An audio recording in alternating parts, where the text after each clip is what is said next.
দর্শক, আমি doctor Farzana dahlia আপনাদের সবাইকে আমন্ত্রণ জানাচ্ছি universal medical college hello doctor অনুষ্ঠানটিতে। দমেই মরণ, দমেই জীবন, শুধুই দমের খেলা। আসলেই তাই।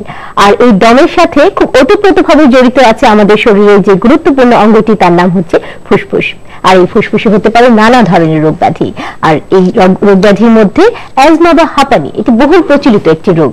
আর এই শীতের সময়টাতে কিন্তু দেখা যাচ্ছে এই অ্যাজমা বা হাঁপানির প্রকোপ বেড়েই চলেছে। দর্শক, এই জন্য আজ আমাদের অনুষ্ঠানের বিষয়বস্তু নির্ধারণ করা হয়েছে অ্যাজমা হাঁপানি, তার চিকিৎসা ও প্রতিকার। এই বিষয়ে আপনাদের সমস্ত প্রশ্নের উত্তর দেওয়ার জন্য আজ আমাদের অনুষ্ঠানে উপস্থিত রয়েছেন প্রখ্যাত দুজন বক্ষব্যাধি বিশেষজ্ঞ। উপস্থিত আছেন প্রফেসর ডাক্তার গোবিন্দ চন্দ্র দাস, তিনি প্রাক্তন বিভাগীয় প্রধান অ্যালার্জি অ্যাজমা বিশেষজ্ঞ সোহরাওয়ার্দী মেডিকেল কলেজ হাসপাতাল, বর্তমানে অ্যাজমা অ্যালার্জি সেন্টারে দায়িত্ব পালন করছেন। উপস্থিত আছেন ডাক্তার মোহাম্মদ জাকির হোসেন সরকার, সহকারী অধ্যাপক, জাতীয় বক্ষব্যাধি ইনস্টিটিউট ও হাসপাতাল এবং chief consultant respiratory care unit, universal medical college হাসপাতাল। দর্শক, এই যে অ্যাজমা নিয়ে আপনাদের মনে যত প্রশ্ন রয়েছে, সমস্ত প্রশ্নের উত্তর জানবার জন্য ঝটপট ডায়াল ঘুরে আমাদেরকে ফোন করুন। আমাদের ফোন নম্বর 839102 থেকে 839130 পর্যন্ত। আপনাদের ফোনের অপেক্ষায় রইলাম। সেই ফাঁকে চলুন আলাপচারিতা থেকে জেনে নিই গুরুত্বপূর্ণ কিছু তথ্য। আপনাদের দুজনকে স্বাগত জানাচ্ছি আমাদের আজকের অনুষ্ঠানে। এই যে শীতের সময়টাতে আগেই বলেছি যে শীতের প্রকোপটা বেড়ে চলেছে, সেই সাথে হচ্ছে অ্যাজমা বা হাঁপানি যেটা বলছি, এর প্রকোপও কিন্তু সাথে বেড়ে চলেছে। একটু বুঝিয়ে বলবেন কি যে এই অ্যাজমা বা হাঁপানি রোগটি কি? অ্যাজমা বা হাঁপানি রোগটা মূলত লাংসের, এখানে লাংসে একটা ইনফ্লামেশন হয়ে যে ইরিটেবল হয়, যার ফলে রোগী খুশখুশ কাশি হয়, শ্বাসকষ্ট হয়, বাষ্পের মতো আওয়াজ হয়, রাত্রে ঘুমাইতে কষ্ট হয়। সবাই জানেন যে শীত আসলে অনেকে খুব খুশি হয়, পিঠা পায়েস খায়, ছুটের পুটের হয়ে ঘরে ঘরে সবকিছু। কিন্তু যাদের অ্যাজমা আছে, অ্যাজমা আসলে লক্ষণ যে এখন শীতের আমেজ, এখন তাদের কিন্তু খবর হয়ে গেছে। আচ্ছা, খবর হয়ে গেছে কেন? এই শীতের সময় কেন খবর হয়ে যায় অ্যাজমা রোগীদের?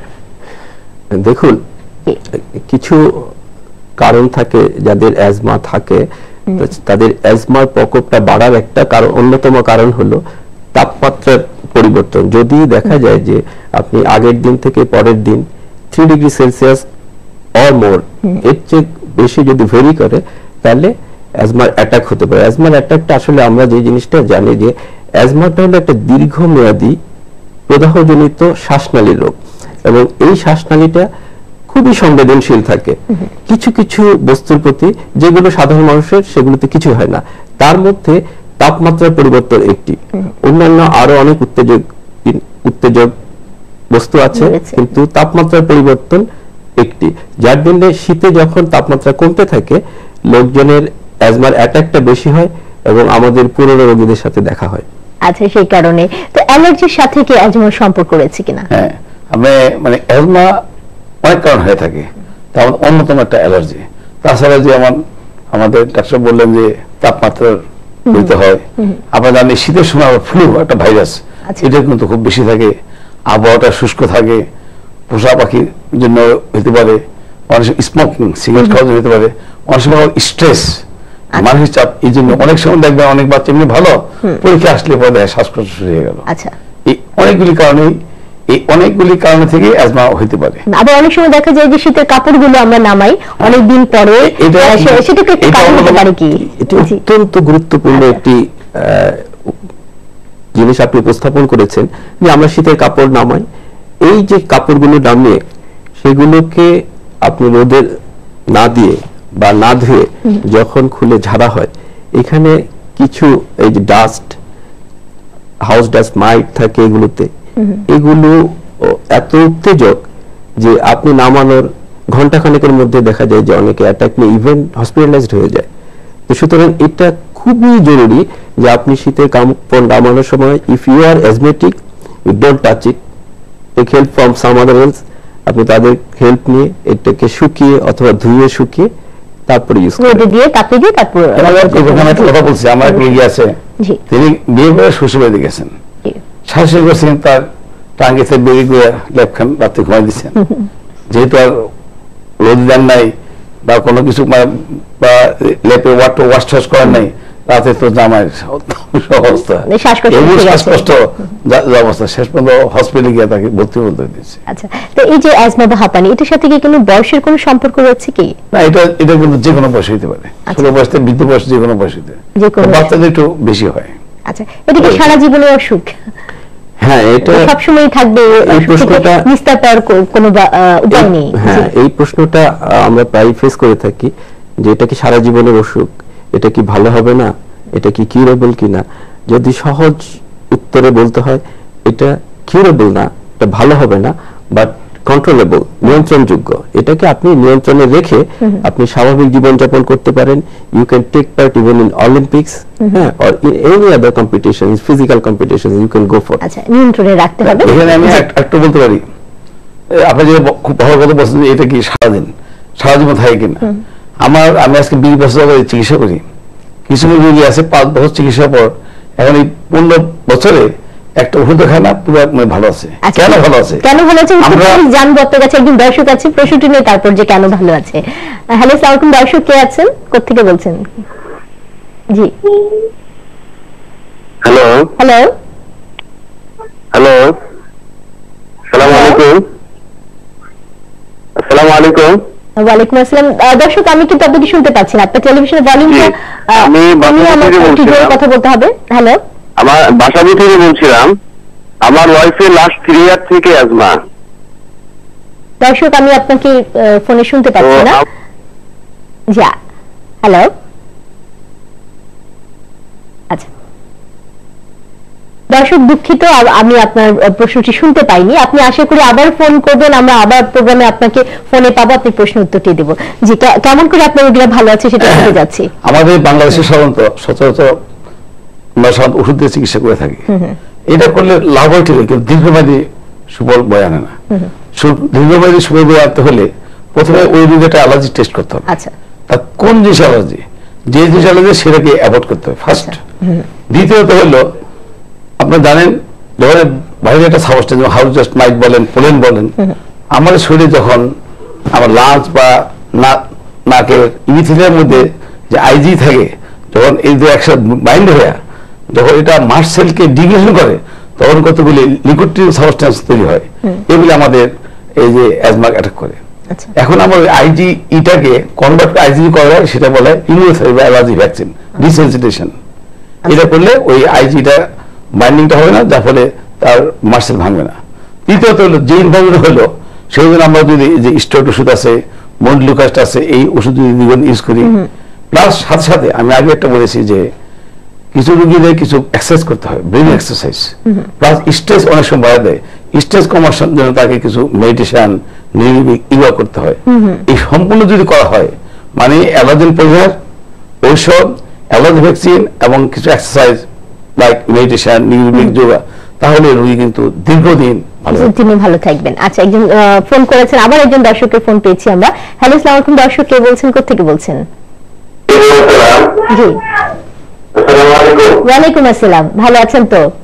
জি, আলহামদুলিল্লাহ। আমি বাসাবো থেকে বলছিলাম, জি ভাই, কি প্রশ্ন আমার আপনার? ওয়াইফের লাস্ট 3 ইয়ার থেকে অ্যাজমা। আচ্ছা, তো উনি এখানে নিচ্ছে ডেক্সিট্রল আর অ্যালকোহল, আর ওনার ওষুধ যেটা খান সেটা হচ্ছে ওটিআরকে হয়েছিল। কিন্তু মেডিসিন কন্টিনিউ করার পর, আমার প্রশ্ন হচ্ছে, মেডিসিন কন্টিনিউ করার পরেও আমার বাড়িতে প্রচন্ড হাসি হয় এবং 2-3 দিন পর পরে শ্বাসকষ্ট হয়, সেক্ষেত্রে আমি কি করতে পারি? ডাক্তার জাকির হোসেন, আপনার কোনো প্রশ্ন আছে ওনার কাছে? আপনি আপনার ওয়াইফের যে সমস্যাটির কথা বললেন, এটা শুধু ব্রঙ্কিয়াল অ্যাজমা না, উনি ব্রঙ্কিয়াল অ্যাজমার পাশাপাশি অ্যালার্জিক রাইনাইটিসে ভুগছেন। তো আপনাকে এই চিকিৎসা, আপনি যে চিকিৎসাটা নিচ্ছেন, আপনি শুধুমাত্র অ্যাজমার চিকিৎসা নিচ্ছেন, ইগনোরিং অ্যালার্জিক রাইনাইটিস। আপনার যে বারবার হাঁচি হচ্ছে, সেটার জন্য আপনার চিকিৎসায় আসতে হবে, এবং সেটার জন্য চিকিৎসা যেটা উনি একটু আগে যেরকম বললেন, এই অ্যালার্জিক রাইনাইটিসের ক্ষেত্রে ডিসেনসিটাইজেশন যেটার কথা বলা হলো, সেটা খুব কাজ করে, অ্যাজমার চেয়ে ভালো কাজ করে। আচ্ছা, হ্যাঁ, অ্যালার্জেনটা জেনে করতে হবে? অ্যালার্জেনটা জেনে প্রথমে স্কিন অ্যালার্জি টেস্ট আছে, ওটা করে দেখতে হয় যে উনি কোন কোন অ্যালার্জেনে, উত্তেজক পদার্থে উনি সেনসিটিভ। আচ্ছা। দেখা গেল যে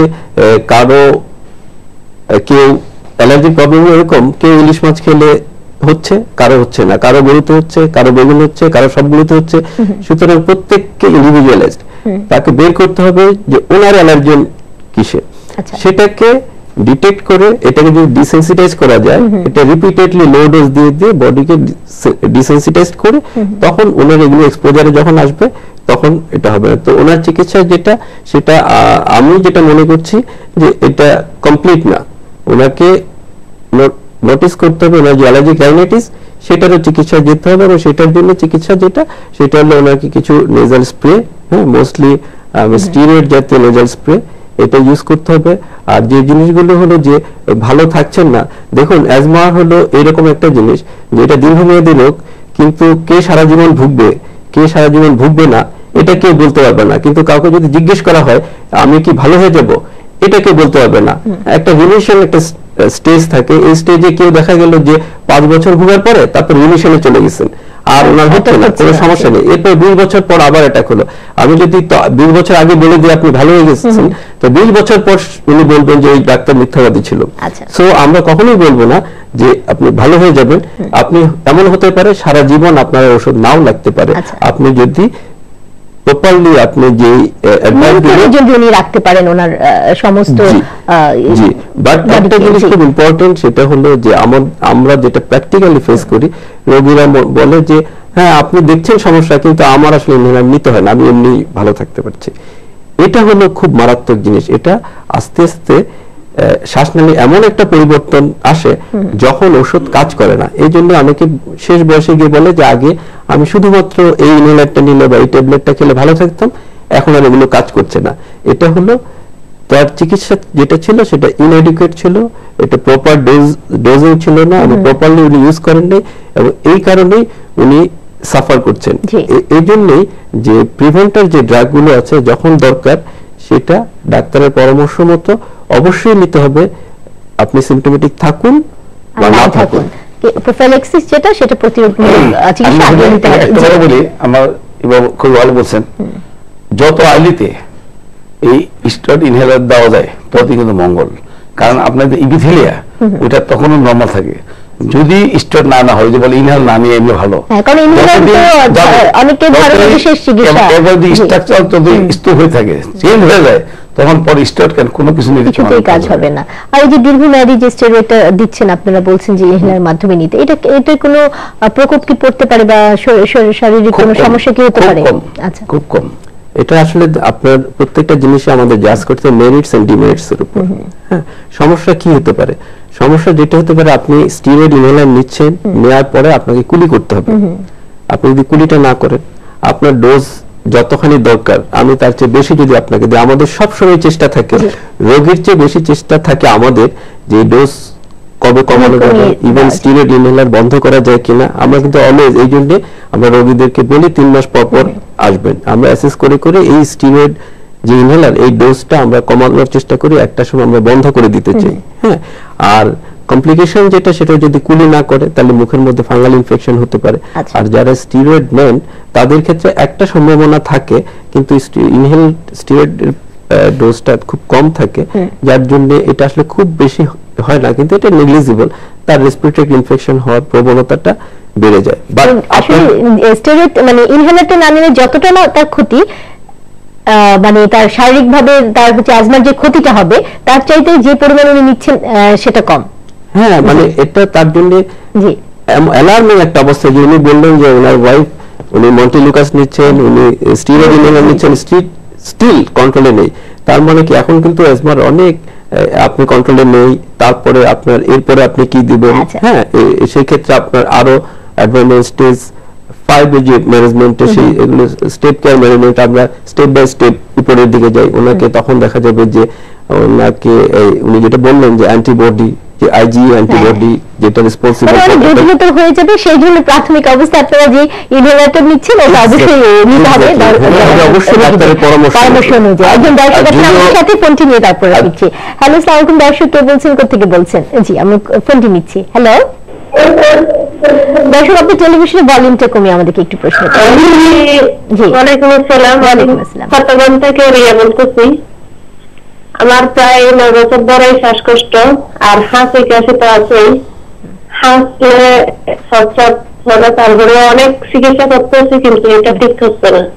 কোনো প্রশ্ন আছে কি ওনার কাছে আপনার? আপনি কি জি, আপনি পরীক্ষা করে আপনি কি বলতে পারবেন যে আপনার আইজি লেভেলটা কত, এটা কি দেখেছেন কিনা বলতে পারবেন? আইবি লেভেল এটা তো আমি জানি না, কিন্তু অনেকগুলো টেস্ট করছি। আচ্ছা ঠিক আছে, তাহলে আপনার ক্ষেত্রে যেটা করতে হবে, যেহেতু কন্ট্রোলে নেই, আপনাকে দেখতে হবে যে আপনার এই ইমিউনোগ্লোবুলিন ই লেভেলটা কত। এটা যদি বেশি থাকে তাহলে এটার এগেইনস্টে অ্যান্টি আইজি অ্যান্টিবডি নামে নতুন একটা ঔষধ আছে, হ্যাঁ, এটা ওমালিজুমাব নামে বাজারজাত করা হয়েছে। আপনি এই ওষুধটা নিলে হোপফুলি আপনি উপকৃত হবেন। তবে এটার একটা সমস্যা যেটা, সেটা হলো এটা অত্যন্ত কস্টলি, হ্যাঁ, এটা 2 থেকে 4 সপ্তাহ পর পর নিতে হয়। তবে এটা নেওয়ার সুবিধা যেটা, সেটা হলো যে অ্যাজমা কন্ট্রোলটা বেটার হয়। আপনার যে ইনহেল ফর্মে যে আমরা স্টেরয়েড নিচ্ছি, সেই স্টেরয়েডটা কখনো কখনো এটা কমানো যায় ডোজ, কখনো কখনো স্টেরয়েড ইনহেলারটা বাদও দেওয়া যায়। তবে আপনি, আমার মনে হয় যে আপনি এখনো স্টেপে অনেক পিছনে আছেন, হ্যাঁ, আপনার জন্য আরো স্টেপ অপেক্ষা করছে। আপনি একজন বক্ষবিদ্যা বিশেষজ্ঞের শরণাপন্ন হন এবং আশা করি উনি আপনাকে পুঙ্খানুপুঙ্খভাবে যাচাই বাছাই করে দেখে আপনার জন্য রাইট ড্রাগ সিলেক্ট করবেন। যে আমি তাকে বলছি কি বলছে, যদিও স্টেরয়েড ইনহেলারটা এটা দীর্ঘমেয়াদী সুফল, মানে সবচেয়ে ভালো ওষুধ, এটাকে যদি কমাইতে হয় বা ডোজটা কমাইতে হয় বা বন্ধ করতে হয়, তাহলে আমাদেরকে চতুর্মুখী চিকিৎসা করতে হবে। আচ্ছা, প্রথমত যে বললাম, যেই কারণে আমার অ্যালার্জিটা হয় বা অ্যাজমা হয়, যে অ্যালার্জি করে, অ্যালার্জিটাকে অ্যাভয়েড করলে আমার কষ্ট কম হবে। আচ্ছা, দ্বিতীয়ত ওষুধগুলি ঠিক মতো নিতে হবে। 3 নম্বর অ্যালার্জি ভ্যাকসিন নিতে হবে। 4 নম্বর আমাদের যেটা করতে হবে, প্রতিরোধ ব্যবস্থা আমাদেরকে যোগ ব্যায়াম, প্রাণায়াম, মেডিসিন করতে হবে। এগুলি করলে কিন্তু আমি আগেই বলেছি, অনেক সময় স্ট্রেস কারণে কিন্তু অনেকে অ্যাজমা বাড়ে, স্ট্রেসটা কমে যাবে, বডি ভাইটাল ক্যাপাসিটি বাড়বে, লাঞ্চে ক্ষমতা বাড়বে, সেই ক্ষেত্রে কিন্তু অ্যাজমাটাও কন্ট্রোল অনেক ভালো হবে, কম, অনেক কোনো ক্ষেত্রে ছাড়াও সে দীর্ঘদিন ভালো থাকবে। আরেকটি জিনিস জানতে চাচ্ছি যে রোগীদের কাছে একটু অপরিচিত লাগছে যে অ্যালার্জি টেস্ট করা হয়, আপনারা যে বলছেন, একটু বলবেন কি কিভাবে? আমরা সাধারণত অ্যালার্জি টেস্ট দুইভাবে করি। একটা স্কিন প্রিক টেস্ট, মানে হাতের মধ্যে আমরা করি আর কি, বিভিন্ন রকমের অ্যালার্জেন দিয়ে প্রায় 50-60টা দিয়ে সন্দেহ করা হয়। আরেকটা করা হয় স্পেসিফিক আইজি, সেটা ব্লাডটা নিয়ে একটা মেশিনের মাধ্যমে সেটা করা হয়। তো আমরা ফাইন্ড আউট করতে পারি এই রোগী কোনটা অ্যালার্জি। এবং সাধারণত আমরা সবাই জানি অ্যাজমা হলে গরুর মাংস, চিংড়ি, বোয়াল, পুঁটি মাছ, বেগুন, কচু সব খাবার, এটা কিন্তু একেবারে ভুল ধারণা। আমার জায়গায় বলছে যার যেটা অ্যালার্জি শুধু সেটাকে অ্যাভয়েড করতে হবে। আমি আমার এই 20 বছর দেখছি মোর দ্যান 95% রোগী গরুর মাংস অ্যালার্জি না। আচ্ছা, যার ফলে অ্যাজমা হলে তাদের গরুর মাংস খাইলেও যায়, না খাইলেও সুস্বাদু গরুর মাংস থেকে অনেকদিন ধরে অ্যাজমা রোগী আপনারা টেস্ট করে তাদের প্রিয় পছন্দের খাবার অবশ্যই খেতে পারবেন। ছোট্ট একটি বিরতির সময় হয়ে গেল। দর্শক, আপনারা দেখছেন universal medical college hello doctor. আমরা আজ কথা বলছিলাম অ্যাজমা রোগীদের বিভিন্ন ধরনের সমস্যা নিয়ে। নিচ্ছি ছোট্ট একটি বিরতির পর আবার ফিরে আসবো। সেই পর্যন্ত সবাই সাথে থাকুন। স্বাগত জানাচ্ছি universal medical college hello doctor অনুষ্ঠানটিতে। আজ আমরা আলোচনা করছিলাম অ্যাজমা, তার চিকিৎসা ও তার প্রতিকার, এই বিষয়টি নিয়ে। অনেক তো কথা শুনলাম, এবার একটু জানতে চাই, অনেক আপনারা বলছেন স্টেপ ওয়াইজ চিকিৎসা হচ্ছে অ্যাজমার ক্ষেত্রে, একটু বলবেন কি যে চিকিৎসা পদ্ধতিটা কি, কিভাবে শুরু করেন আপনারা প্রথমে? আমি আগেই বলেছি যে শুরু করতে হলে প্রথমে, যেহেতু অ্যালার্জেন একটা বড় কারণ, প্রথমে আমাদের অ্যালার্জিটা টেস্ট করতে হবে। আচ্ছা, তা কিসে অ্যালার্জি, সেই জিনিসগুলি অ্যাভয়েড করতে হবে। দ্বিতীয়ত আমাদেরকে অ্যালার্জি ওষুধগুলি ঠিক মতো নিতে হবে। ওষুধগুলি মূলত আমরা সাধারণত স্টেরয়েড ইনহেলার, আমরা মন্টিলুকাস্ট, আবার জেনথিওভালিন, এই জাতীয় ওষুধ আমরা সাধারণত ইউজ করে থাকি আর কি। তৃতীয়ত হলো আমাদেরকে অ্যালার্জি ভ্যাকসিন নিতে হবে। যাকে যেটা বললো, আমরা অ্যালার্জি ভ্যাকসিন 2 ভাবে নিই। একটা হলো আমাদের আইজিটা কমার জন্য এন্টি আইজি ওমালিজুমাব বা জোলিয়ার, এটা সাধারণত 9টা ইনজেকশন নিতে হয়। প্রথম ইনজেকশন বা সেকেন্ড ইনজেকশন সাধারণত 2 সপ্তাহ পরে 28 দিন অথবা 1 মাস পর নিতে হয়। আরেকটা আছে হলো স্পেশাল আইজি, স্পেসিফিক মানে ভ্যাকসিন। কারো যদি হাউস ডাস্ট মাইট, এটা সবচেয়ে বেশি হয়, বেশি অ্যালার্জির কারণ, এই ভ্যাকসিনটা দেওয়া হয়। এটা 2 ভাবে দেওয়া হয়, একটা সাবকুইনাস, একটা সাবলিঙ্গুয়াল। এটা সাধারণত 3 থেকে 5 বছর দেওয়া হয়। আচ্ছা, এই যে বলেন ভ্যাকসিনের কথা, একটু আপনার কাছেও জানতে চাই যে কোন বয়সে এই বার রয়েছে কিনা, এত বছর বয়সে দিতে হবে ভ্যাকসিনগুলো? ভ্যাকসিনগুলো বিশেষ করে আপনার এটা প্রথম দিকে যেটা অ্যান্টি আইজি অ্যান্টিবডির কথা যেটা বলা হচ্ছিল, সেটার ক্ষেত্রে প্রথম এফডিএ অ্যাপ্রুভ করেছিল 12 বছরের নিচে দেওয়া যাবে না। সেটা এখন ওরা নামিয়ে 6 বছর পর্যন্ত এনেছে। হ্যাঁ, আর ইন এডিশন ভ্যাকসিন যেগুলো, এই ভ্যাকসিনগুলোর পাশাপাশি অ্যাজমেটিক পেশেন্টদের জন্য আমরা ফ্লু ভ্যাকসিন এবং নিউমোনিয়ার ভ্যাকসিন, ফ্লু ভ্যাকসিনটা আমরা প্রতি বছর দিই। প্রতি বছর যে ফ্লু হয়, ফ্লুর অ্যাটাক, যেমনটি উনি বললেন যে ফ্লুর অ্যাটাক হলে অ্যাজমার অ্যাটাকটা বেড়ে যায়। তো আমরা যদি এই ফ্লু ভ্যাকসিন নিতে পারি, তো ফ্লু ভ্যাকসিন নিলে দুটো জিনিস হয়, ফ্লুর অ্যাটাকটা কম হয়, আর যদি হয়ও সেটার মাত্রাটা কম হয়। এটা হলো একটা। নিউমোনিয়া দেখা গেল যে বাচ্চার নিউমোনিয়া হয়েছে, তো তখন অ্যাজমার অ্যাটাকটা বেড়ে যায়।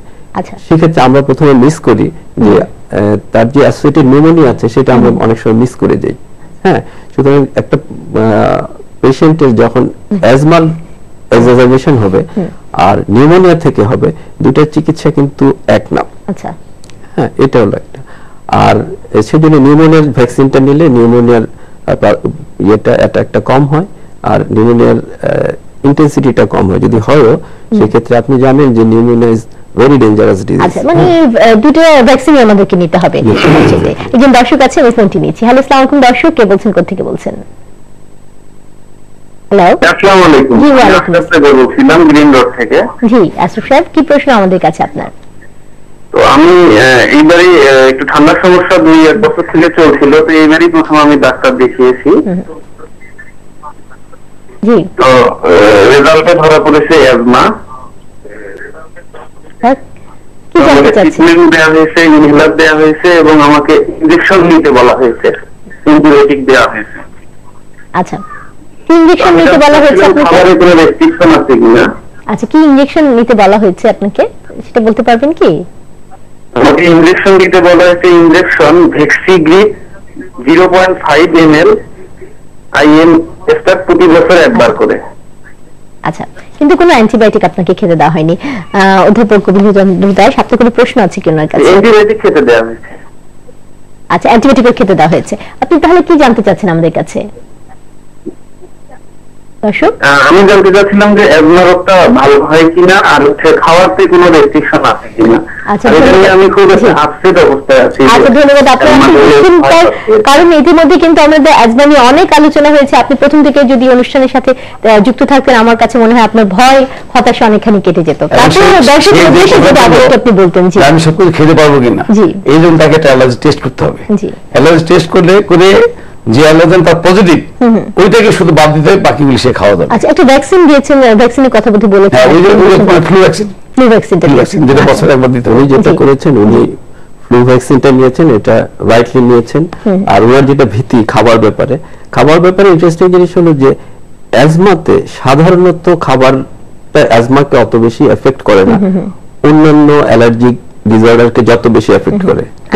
সুতরাং অ্যাজমার রোগীদের খাবারের ব্যাপারে এতটা কনসেন্ট্রেট না করে আদার যে অ্যালার্জেন্স আছে সেগুলোকে কনসেন্ট্রেট করা উচিত। হ্যাঁ, যেমন পোলেন্স আছে, মোল্ডস আছে, হাউস ডাস্ট মাইট আছে, তার যে জিনিসগুলো আমরা করি না, সেটা ঘরে কার্পেট বিছানো আছে, পেটস আছে ঘরে, হ্যাঁ, পোষা পাখি আছে, বিড়াল আছে ঘরে, তার সাথে ওদের ফার থেকে অ্যালার্জি, এই অ্যাটাক গুলো হয়।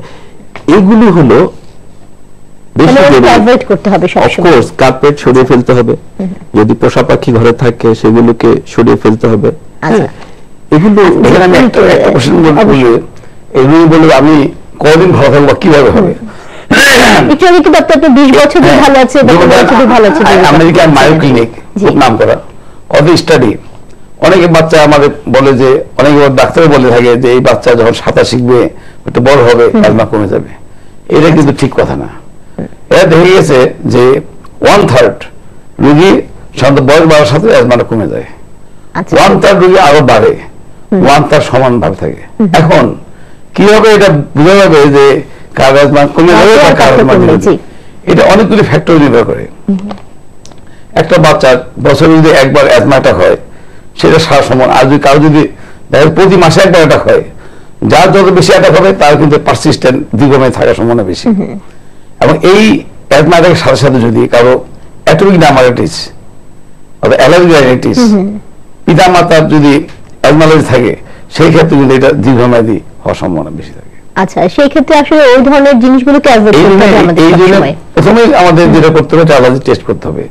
যদি আমরা অ্যালার্জি ডিটেক্ট করে যদি পরিহার করতে পারি, আমরা যদি ঠিক মতো ওষুধ খেতে পারি, অ্যালার্জি ভ্যাকসিন নিতে পারি, ছোট থেকে যদি আমরা কিছু ব্যায়ামে অভ্যাস করতে পারি, সেই রোগী দীর্ঘমেয়াদী ভালো থাকতে পারবে এবং অনেক ওষুধ কম খেয়ে ভালো থাকতে পারবে। অনেক সময় অ্যাজমা রোগীদের ধারণা যে ব্যায়ামের কথা বারবার বলছেন যে ব্যায়াম করতে গেলে ওনার শ্বাসকষ্টটা বেড়ে যায়, এই ধরনের কোনো ব্যাপার আছে কিনা? ফ্রি এক্সারসাইজ এখানে করতে হবে কিছু যোগ ব্যায়াম।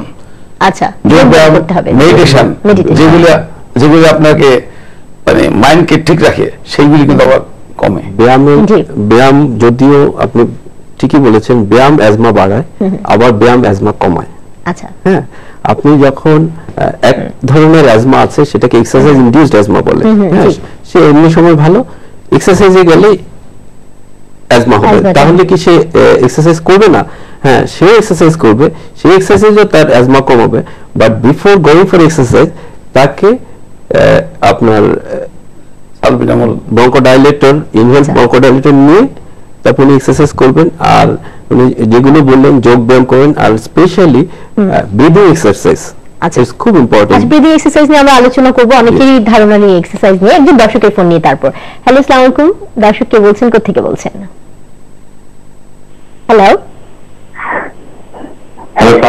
ওয়ালাইকুম আসসালাম। দর্শক কে বলছেন? আমার নাম সোহেল রানা। জি সোহেল, বলেন। আমার সমস্যা হচ্ছে আমার প্রায় 3 বছর থেকে আমার অ্যাজমা আছে। আমি মন্টেলোপাস ট্যাবলেট আর ডেক্সিটোলেট ইনহেলার নিচ্ছি। তো আমার বুকে তেমন একটা সমস্যা হয় না, কিন্তু খাওয়া দাওয়ার পরে কেমন যেন ওই বড় বড় নিঃশ্বাস নিতে হচ্ছে। আচ্ছা, মানে এই সমস্যাটা আমার প্রতিদিনই হয়। আর একটা সমস্যা হচ্ছে যে বুকটা মানে একটু মানে ভারী ভারী লাগে, কিন্তু অ্যাজমা বা হাঁপানিতে কিছু হয় না। প্রশ্ন, আপনার কি লাং ফাংশন টেস্ট করা হয়েছে? জি, টেস্ট করা হয়েছে, তেমন একটা কফ নাই। ফু দিয়ে ফুসফুসের কার্যক্ষমতা কতখানি এটা কি দেখা হয়েছে? এটা যদি দেখা না হয়ে থাকে তাহলে আপনার এটা একটা বাধা জনিত মানে অবস্ট্রাকটিভ ডিজিজ অ্যাজমাটা। তা আপনার এই অবস্ট্রাকশনের লেভেলটা কতখানি এটা আমাদের প্রথমে জানতে হবে। জেনে আপনি যে মেডিকেশন নিচ্ছেন সেই মেডিকেশন অ্যাডিকুয়েট কিনা। যদি অ্যাডিকুয়েট না হয় তাহলে আপনার ফুল কন্ট্রোল হবে না, পার্শিয়াল কন্ট্রোল হবে। আপনি যেহেতু আগে থেকে ভুগছিলেন, আগের চেয়ে এখন ভালো বোধ করছেন, আপনার মনে হচ্ছে যে আপনি ভালো আছেন, কিন্তু তারপরে মাঝে মাঝে সমস্যা হচ্ছে, তার মানে আপনার এটা টোটাল কন্ট্রোল অফ অ্যাজমা যেটাকে বলে সেই কন্ট্রোলে আপনার নেই।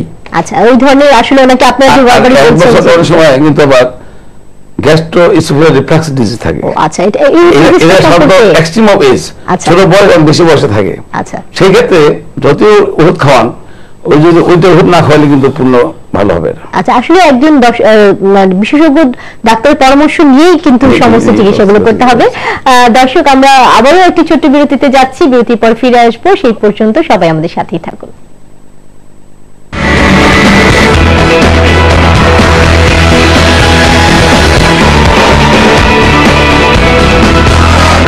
বাংলাদেশের প্রতিটি ঘরে বিশুদ্ধ পানির নিশ্চয়তা দিতে পিওরিট পাওয়া যাচ্ছে আরো সাশ্রয়ে। এখন প্রতিটি পিওরিট ক্লাসিক মাত্র 2990 টাকা।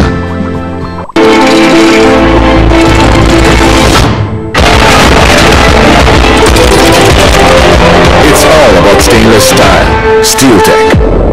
ভ্যাসলিন জেলি খুব সাধারণ কিছু, কিন্তু তৈরি করতে পারে অসাধারণ সব গল্প। কিভাবে জানতে হলে যোগ দিন আমার সাথে ভ্যাসলিন হিলিং প্রজেক্টে। শুষ্ক ত্বক বা ঠোঁট ফাটা আমাদের জন্য খুবই সাধারণ, কিন্তু সুবিধাবঞ্চিত মানুষের জন্য এমন সমস্যাই হতে পারে ভয়াবহ। তাই ভ্যাসলিন হিলিং প্রজেক্ট উদ্দেশ্য ওদের ত্বকের সুস্থতায় সাহায্য করা, যেন ওরা ফিরে যায় স্বাভাবিক জীবনে। এভাবেই তৈরি হবে সাধারণ জারের অসাধারণ সব গল্প।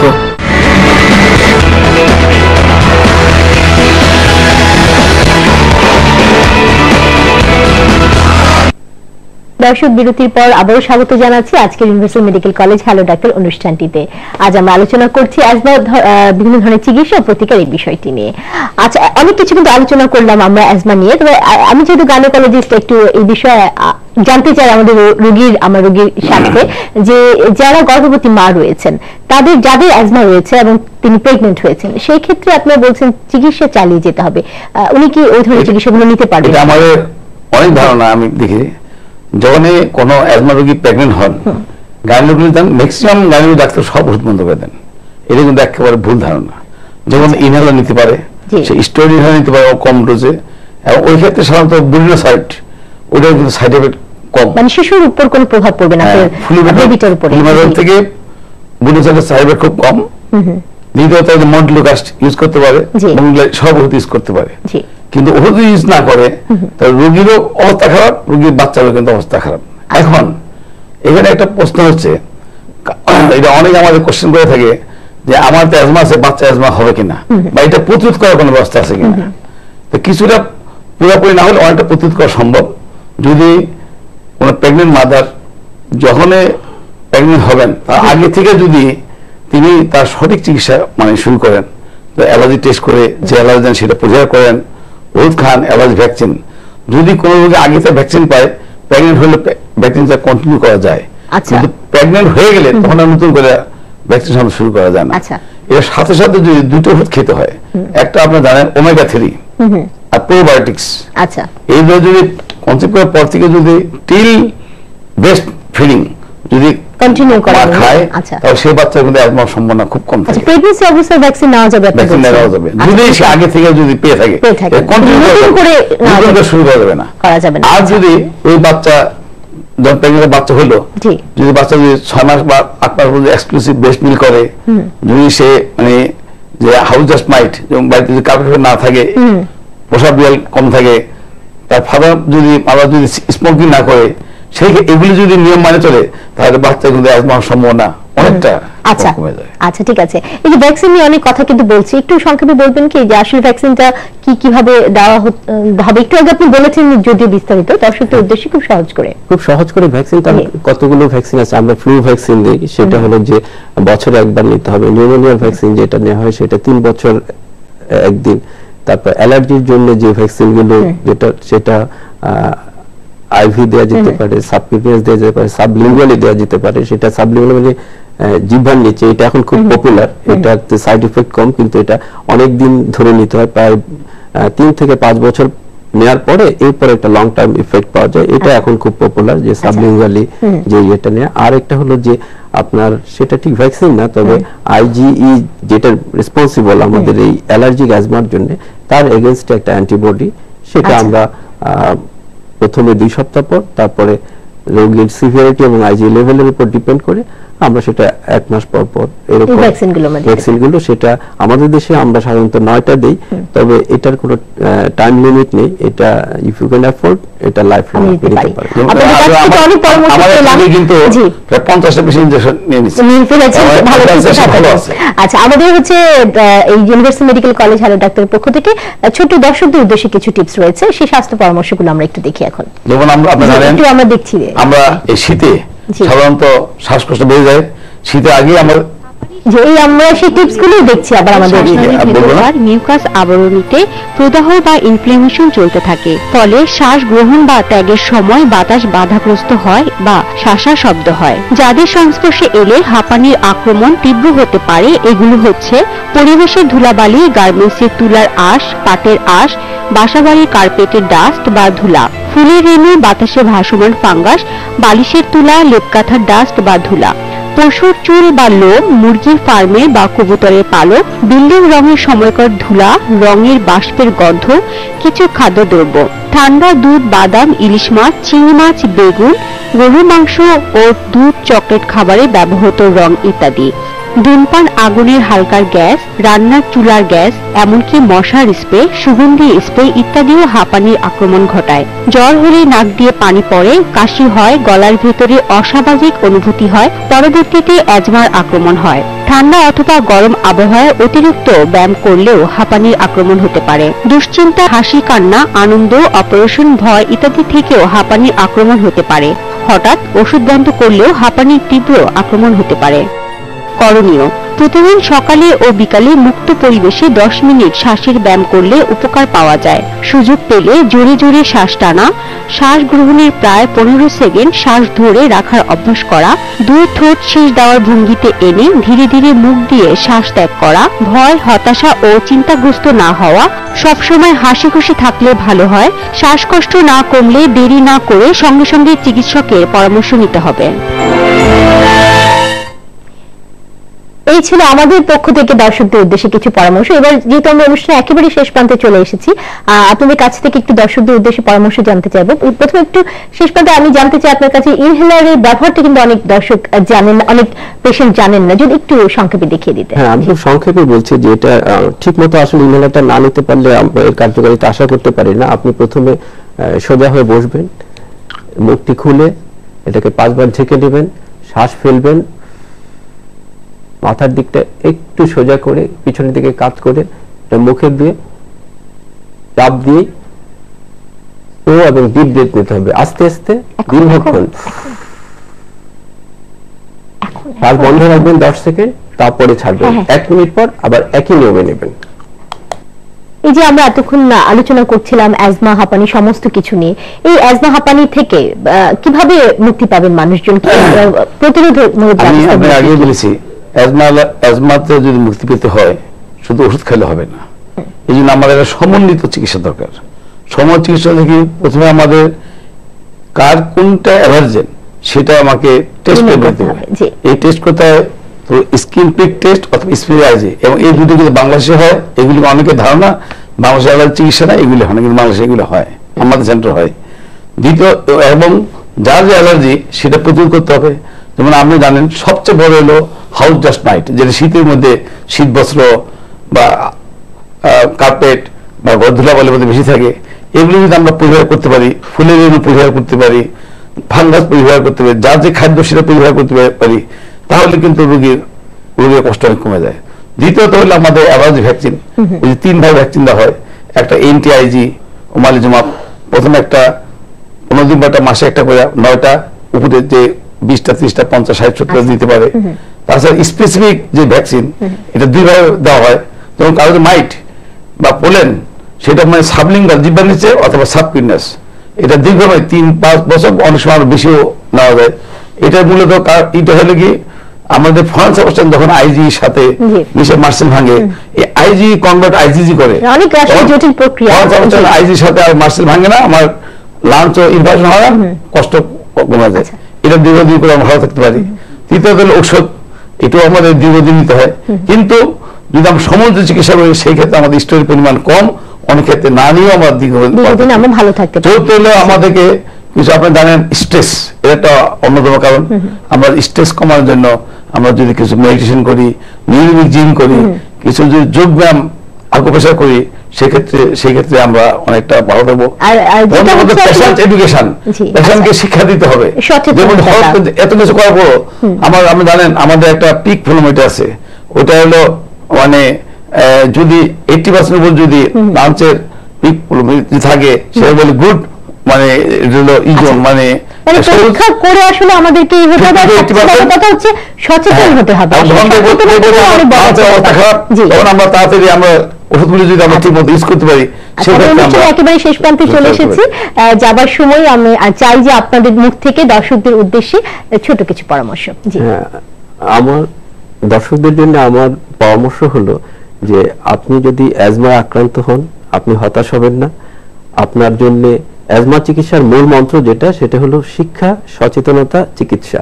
আপনি প্রথমে জানতে হবে যে অ্যাজমা রোগটা কি, তারপরে হলো যে কিভাবে অ্যাজমার অ্যাটাক হয়, কিভাবে এখান থেকে রিলিফ পেতে হবে, সেটা জেনে আপনি সচেতনতায় যান, গিয়ে আপনি এগুলো অ্যাভয়েড করেন, তারপরে আপনি চিকিৎসাতে যান।